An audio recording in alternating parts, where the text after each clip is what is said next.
RNAW जब बनाई गई थी तो आरएन काओ ने ये चीज मैंडेटरी कर दी थी कि कोई भी RNAW का जो स्पाई होगा, जो इंडिया की बाउंड्री के बाहर के ऑपरेशंस में इन्वॉल्व होगा, तो उसका नाम आप किसी भी डॉक्यूमेंट पे, किसी भी रिपोर्ट पे या फिर पेपर के टुकड़े तक पे भी नहीं लिख सकते हो। आपको नाम याद रखना होगा।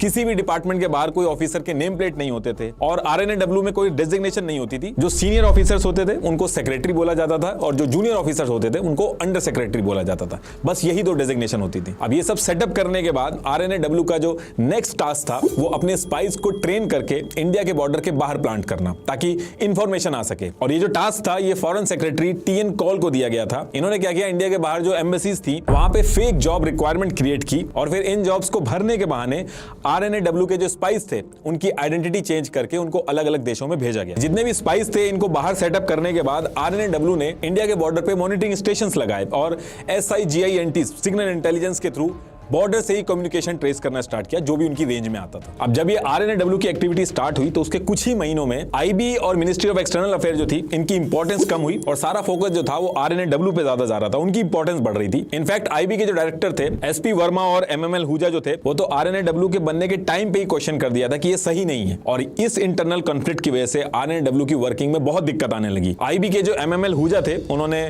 फॉरेन डेस्क के जो ऑफिसर्स थे IB में, जैसे foreign language expert, forensic, cryptography expert, उनका RNAW में ट्रांसफर करने से मना कर दिया। और IB की जो फॉरेन इंटेल की जो पुरानी फाइल्स थी वो भी RNAW को नहीं दी गई। पुराने जो अच्छे एजेंट थे जो IB के लिए अच्छा काम कर रहे थे उनकी डिटेल्स भी RNAW के साथ शेयर नहीं की गई। इसके साथ साथ RNAW को फॉरेन ट्रैवल एक्सपेंस जो होता था और भी बाकी जो खर्चे होते थे उसके लिए कैबिनेट से अप्रूवल लेना पड़ता था, तो इसमें भी प्रोसेस बहुत डिले होता था। इनमें भी दिक्कत आती थी इनको। और फिर जब कई महीनों तक ये इंटरनल कॉन्फ्लिक्ट बहुत ज्यादा बढ़ जाता है तो इंदिरा गांधी जी इसमें घुसती हैं और RNAW के हेड को कैबिनेट का हिस्सा बना दिया जाता है। अब इससे होता यह है कि एडमिनिस्ट्रेटिव लेवल पे हायरिंग, फॉरेन ट्रैवल एक्सपेंसेस, ये सब RNAW के हाथ में आ गया था और तब जाके सिचुएशन कंट्रोल में आती है। RNAW की रिक्रूटमेंट के टाइम पे एक डिक्लेरेशन फॉर्म पे साइन करवाना होता था, जहां पे उनको साइन करना होता था कि वो और उनकी फैमिली का कोई भी मेंबर RSS और कम्युनिस्ट से एसोसिएटेड नहीं है। अटल बिहारी वाजपेयी जी PM बने, RSS के LK अडवाणी होम मिनिस्टर बने, लेकिन ये फॉर्म चेंज नहीं किया गया। मतलब कि एक RSS का आदमी होम मिनिस्टर बन सकता है लेकिन उसको RNAW में जॉब नहीं मिल सकती। तो देखिए, इसके बाद RNAW सारी चीजें सेटअप करने के बाद करीब 9 महीने बाद अपने पहले एजेंट को पाकिस्तान में घुसाने का प्लान बनाती है। एजेंट का जो रियल नाम था वो तो आज की डेट तक नहीं पता चला, लेकिन RNAW के जो ऑफिसर थे वो इनको कश्मीर बेदी बुलाते थे। कश्मीर बेदी की जो हायरिंग थी वो RNAW ने पंजाब से की थी और हायरिंग कराने के बाद एक डिटेल्ड BGC करवाया गया और कई महीनों तक स्पाइंग टेक्निक्स की ट्रेनिंग करवाई गई। कश्मीर बेदी को इस टास्क के लिए इसलिए चुना गया था क्योंकि कश्मीर बेदी को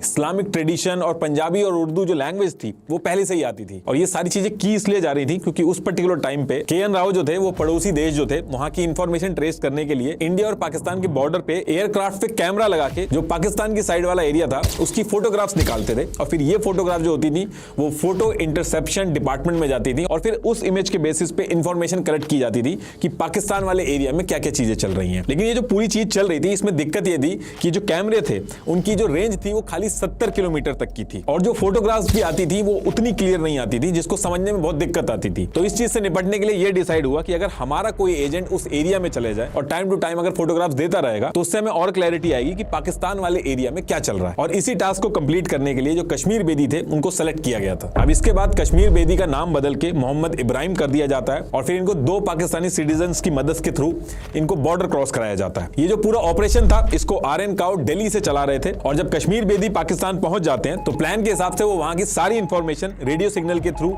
अमृतसर में एक घर था वहां भेजते थे और फिर वहां से एक आदमी एक सिक्योर टेलीफोन लाइन के थ्रू ये इंफॉर्मेशन दिल्ली में एक घर था वहां भेजता था। फिर इसके बाद एक मैसेंजर बाइक पे आता था और उस एरिया के पब्लिक टेलीफोन का यूज करके इस इंफॉर्मेशन को कलेक्ट करता था और आरएन काओ तक पहुंचाता था और फिर इसी के बेसिस पे सारी प्लानिंग होती थी।